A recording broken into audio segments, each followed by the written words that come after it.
What's up guys, Dr. Bo here. Today I got my results back from my Everlywell Food Sensitivity Test, and I want to share the results with you and then give you my review and my thoughts. Stay.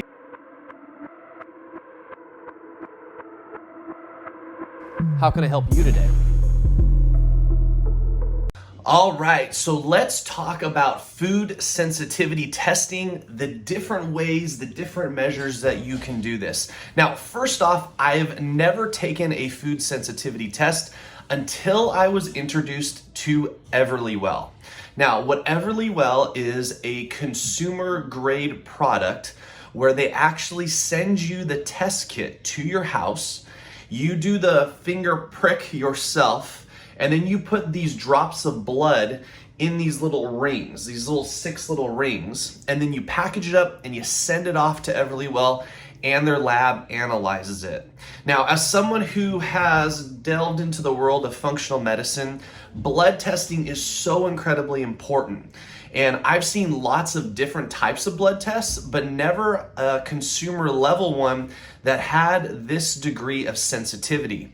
Now, what Everlywell and these food sensitivity tests are looking for is a certain receptor called an IgG receptor. And basically what that means is that if your body produces IgG to certain food groups or certain food types, you may have sensitivity to that certain food. For instance, a lot of people have sensitivity to wheat or to gluten.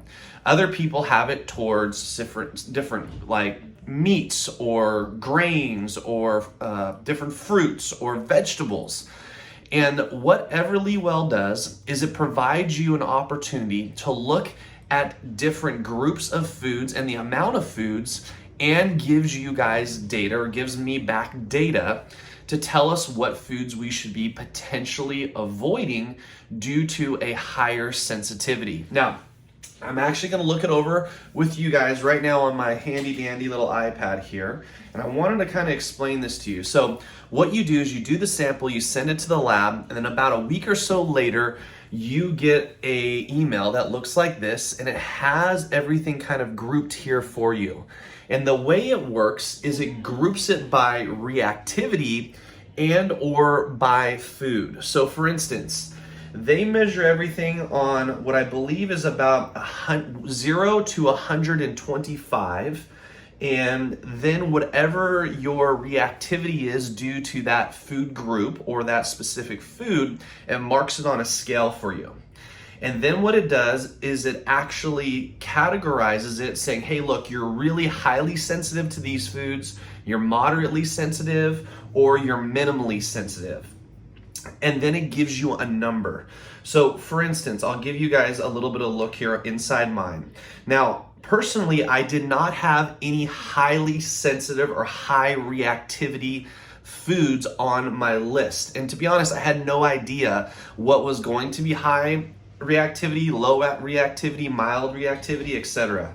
The test that I did, just so you know, is just called their food sensitivity test, and it actually measures 96 different food types.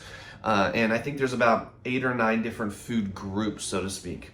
So let me show you the one first off. So this is one that they are saying I'm moderate reactivity, and it's actually cow's milk. And I'm gonna kind of bring it up here so you guys can see that.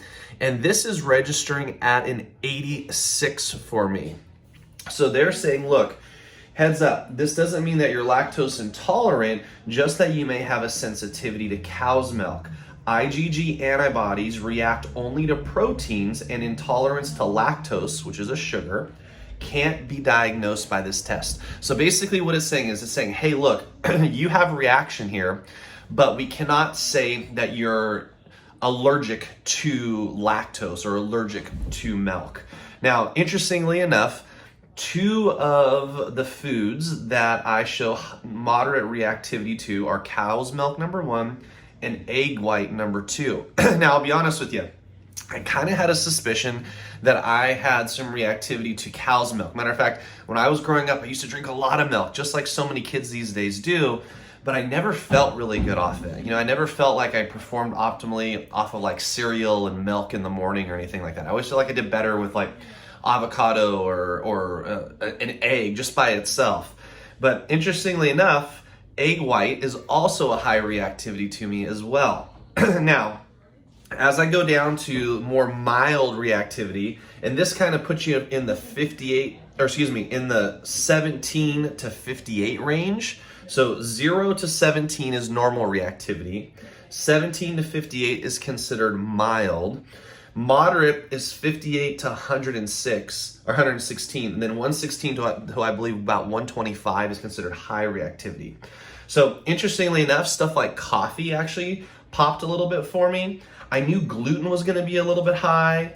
I knew wheat was going to be a little bit high, so wheat came in at a 47 for me here on this as well.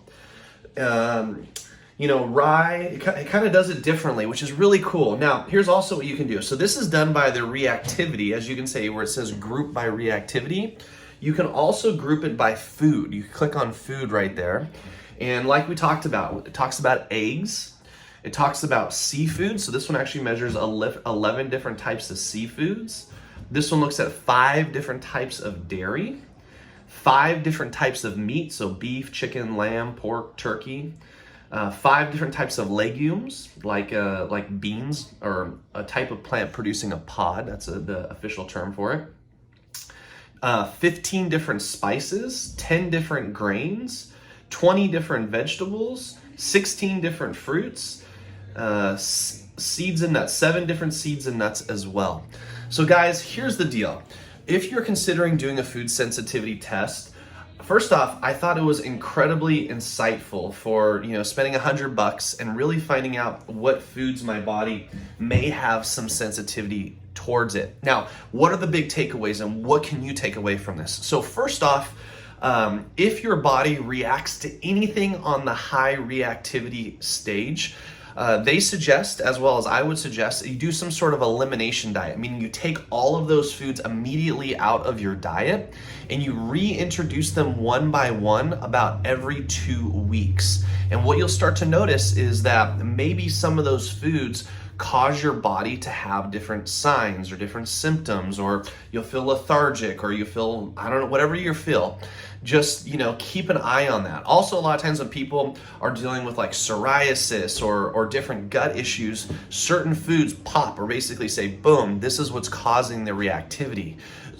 So number one, take out all the high reactive foods. Number 2, in the moderate reactivity foods, I'm going to really try to limit those, but also what I'm going to do is I'm going to make sure that I buy nothing but organic when it comes to those food types. So for me, cow's milk, egg whites, gluten, wheat, I think those are the big ones.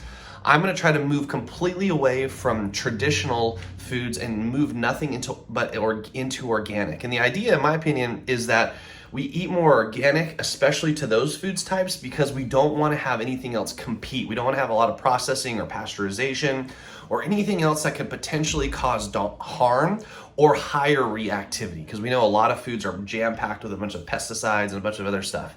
So for your moderate foods, I would suggest that you look into utilizing more organic foods. And then lastly, guys, looking at all of the foods as a whole, I know we can all sit back and say, you know what? When I eat fish with rice and a vegetable, I typically do really well.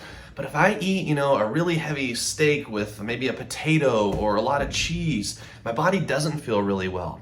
So for me, this was more of kind of a little bit of an eye-opening experience to kind of reevaluate the diet that I'm currently on right now and think about making some tweaks and some changes. And I don't know, I thought it really, really valuable. I really wish I would have discovered this years ago and actually taken it a lot more serious than I did. I think it would definitely have made me a better athlete, obviously more fit, healthier, and it's going to change some things for me moving forward into the future. So if you guys want to check out Everlywell, I'll put a link down below this video. If you guys have questions or comments about it, please ask. That's what we're here for. And I don't know, just kind of curious. If you guys have done Everlywell too as well, comment below and tell me what your thoughts and your reactions were, and we'll have a nice discussion. All right, guys, hope you guys are great. Be safe, be well. I'll talk to you later.